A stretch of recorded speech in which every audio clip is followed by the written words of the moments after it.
Okay, folks, it's your buddy Mike Messier. Some UFC reaction. I'm going to be completely honest. I saw only about three and a half fights tonight.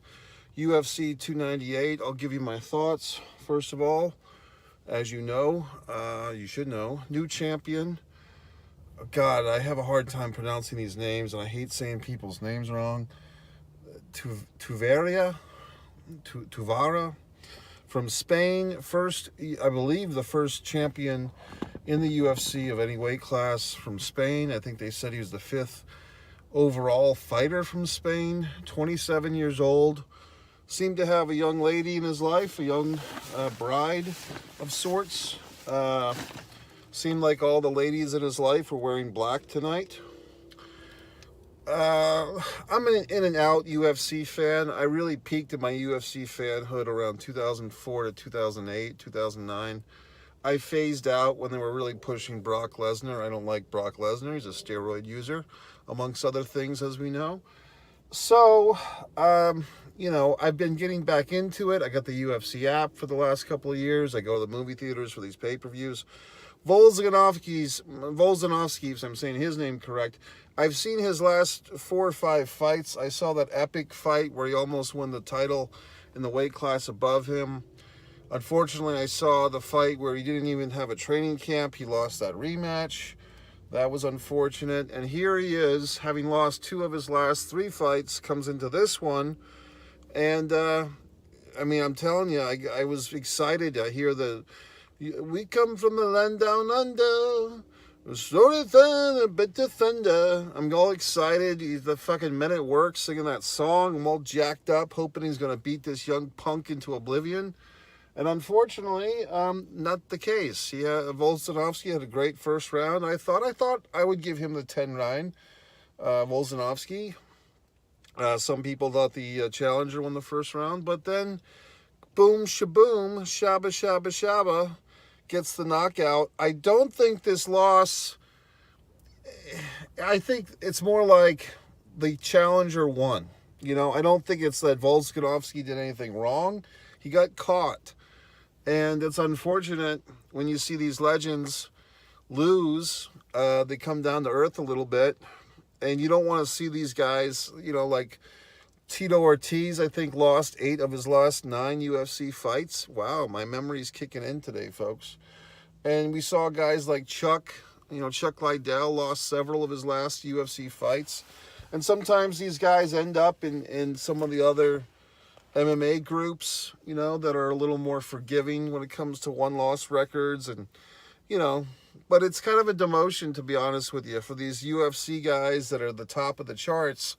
And then they go down and they, whether it's Bellator or some other group they fight in, it does feel like a demotion. Sometimes they even get more money from these other groups, okay? But the point of the matter is this. I'd hate to see Volkanovski go that route. Also, I'd hate for him to stick around and get knocked out, a bunch more times. So, and I think one of the commentators, it might have been Jumpin' Joe Rogan, made a nice comment. Hey, look, he's been knocked out in his last 2 fights. His last fight wasn't even that long ago. I want to say it was late in the summer, maybe August, September, late summer, early fall. In Florida, it's so hard to say. I'm still in Austin, Texas, by the way, and I'll give you the wrap-up of that in a minute. But I don't know. I hate to see Volkanovski go out like this. I'm sure he's going to want to fight again. He's already talking about a rematch. Whatever the fuck, the new champion called out Conor McGregor. Really? Is this 2019? Isn't that passé? From my knowledge, McGregor still owes a fight to that other UFC coach. We haven't seen that fight yet. And Dana, if he is a man of integrity, supposedly going to hold Conor to that fight with the other coach guy, whose name, sorry, I can't remember, okay? So the point of the matter is this. Oh, yes, I want to fight Conor McGregor. Okay, so do I, all right? So whatever the fuck. Now, the other fights that I did see, the semi-main event, the semi-final, if you would. God, I'm sorry with these goddamn names. Paulo Costa. I think I might have that one right. Paulo Costa. Sorry. The Australian guy, awesome guy. What the fuck? It's just late. I'm sorry. Kennington, what the fuck's his name? It's in the tip of my fucking ass, but I can't remember it. But you know who I'm talking about. The former champ, the Australian dude. Really a great fight. I thought it was an awesome fight. I mean, they said instant classic. I don't think the guy that lost, Paulo, I don't think he damaged himself in that loss. I would say he won the first round just by damage alone. I mean, it looked like he had 3 really awesome head kicks. And yes, maybe the Australian fellow dominated beyond that, but not even dominated. Just like maybe he had the edge, but those leg kicks and the fact that he almost won at the end of the first round, and it was a Saved by the Bell, Zach Slater moment, or whatever the fuck, Kelly Kapowski. I mean, to me, you win the first round. If you have 3 head kicks and the third and final head kick almost ends the fight, but the time ran out, how do you judge these goddamn fights? One way that I liked, if I were a judge, which I'm not, I would say, who was closer to victory in this round? Now, some rounds, neither guy is anywhere close to victory. And then you could kind of default back to like the punch count or the effectiveness or the, whatever the fuck, cage control. But I think in most rounds, I always think who was closer to winning the fight in this particular round.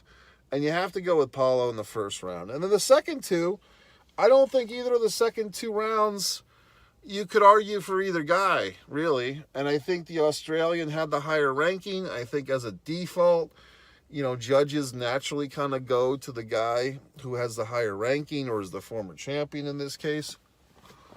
Holy cunt. Sorry. So, any fucking way, I kind of give it up. I say it was a great fight. I'd say that, are they going to... First of all, the Australian gentleman, sorry, I'm blanking on his name right now. He's not going to want a rematch, okay? Because obviously he got his bell rung a few times by this Paulo fellow. And there's no motivation for him to fight him. He escaped. It's kind of like for you boxing fans out there.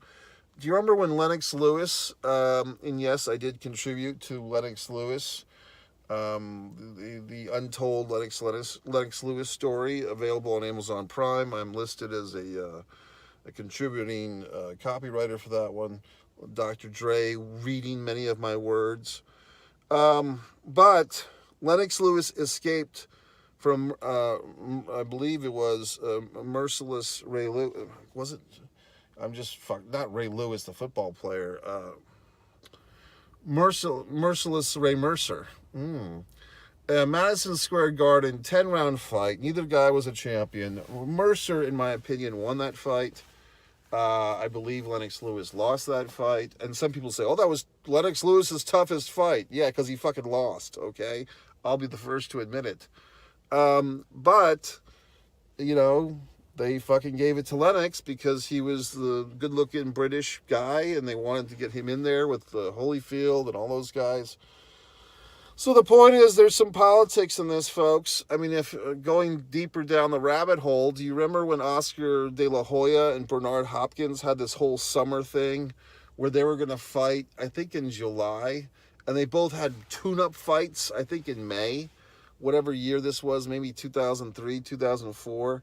And Bernard clearly won his tune-up fight, but Oscar clearly lost his tune-up fight to some German guy on the same card, okay? And they gave the decision, a majority decision, I believe, to De La Hoya, because the show must go on, folks. We got to get to Bernard and fucking Oscar, so we're not going to let this German guy throw a fucking monkey wrench into that. Or whatever the fucking German word is for monkey. Monkey wrench. Is that how German people say monkey? Monkey. Okay. So, going back to this, Henry Cejudo, who I do like him, and here's the thing with these UFC folks. You watch this shit long enough, there's a certain pattern. Some guy is dominant, he goes undefeated or close to it, he wins a title, he has a bunch of title defenses, and lo and behold, he's the greatest fighter of all time. or at least the greatest whatever the fuck weight of all time. The greatest middleweight, the greatest lightweight, the greatest heavyweight. All these assholes are the greatest until they lose and some other asshole becomes the greatest. So with that being said, Henry Cejudo, once again, one of the greatest, apparently. They're all the fucking greatest. But he goes in there and he's fighting this fellow, and it's clear that he's got his fucking arm fucked up, and the other guy is kind of mocking him, which I thought was a little disregardful, and so on and so forth, and so on and so forth. But credit, tip of the old hat, the knit hat, to Henry, did not quit. I mean, it was clear that he might have had a broken forearm or some shit, some bone is projecting. Look at my huge arms, by the way, okay? Look at these goddamn things. Look at that.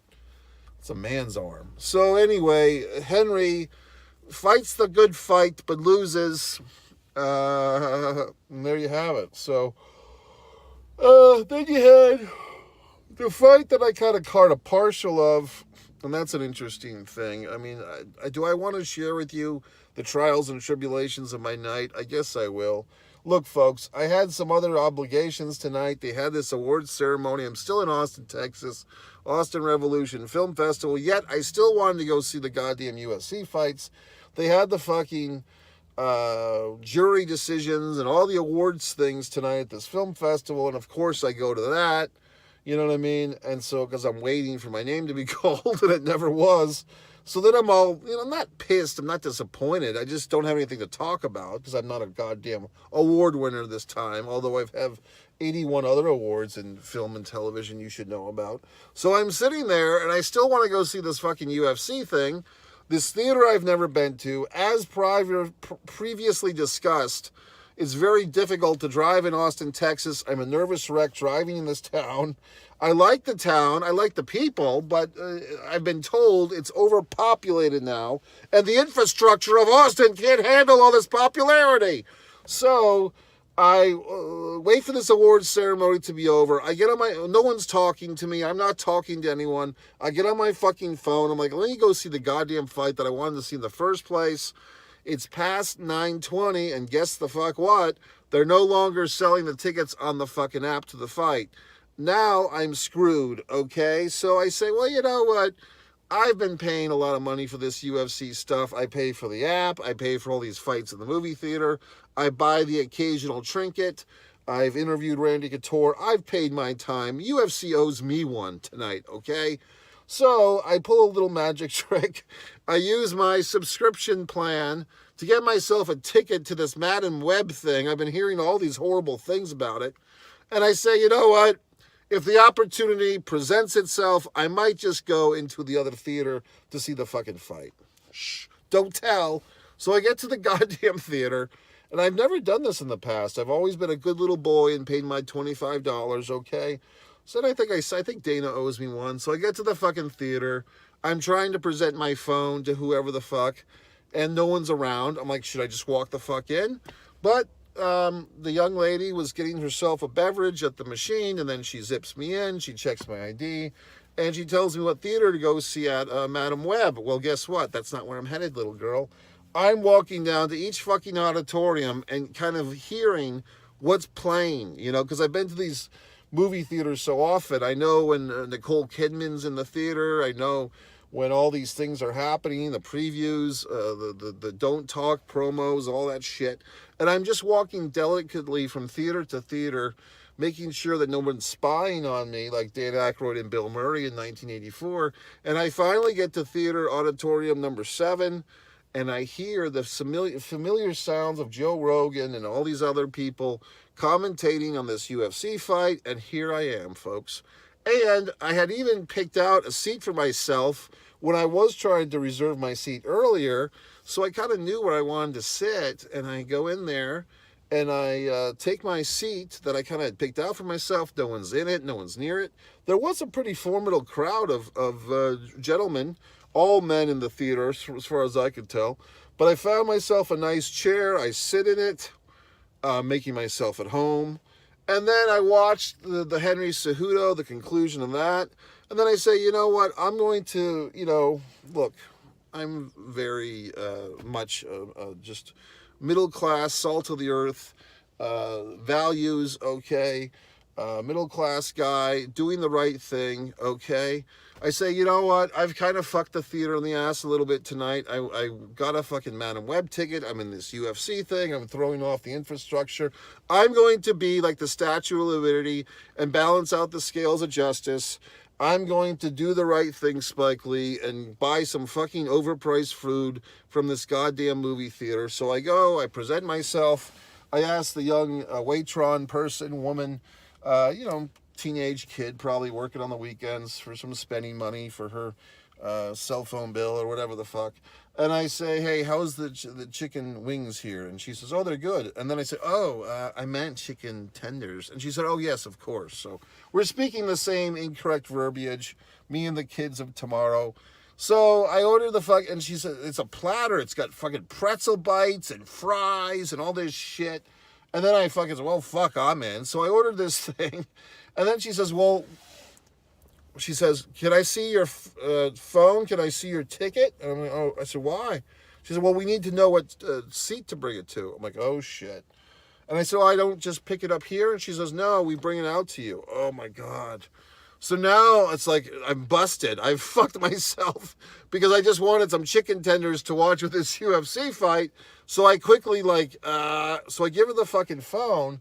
And then I'm like, okay, what do I do? Do I go into the theater, find the seat that I'm supposed to be at, put my fucking water cup down, put my hat down, put my receipt, leave a little, trail of tears, trail of crumbs like Hansel and Gretel at the fucking seat? Or what do I do? Because I want to watch the next fight, but then I'm kind of putting the math together. And before I left the counter, I said, what's that take, about 10 minutes? And she said, 10, 15. Like, she didn't even say between 10 and 15. She's just talking jive to me, talking teenager. Between 10, 15, LOL. She's talking in fucking SMS or whatever the fuck. So I'm like, all right, I guess I got to figure this one out. So I go, I get a little cup of water because I wanted free water. I get a little Dixie cup of water. I go into the theater.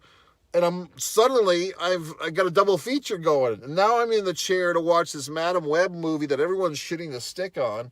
Everyone's saying how deplorable it is. It's the end of comic book movies.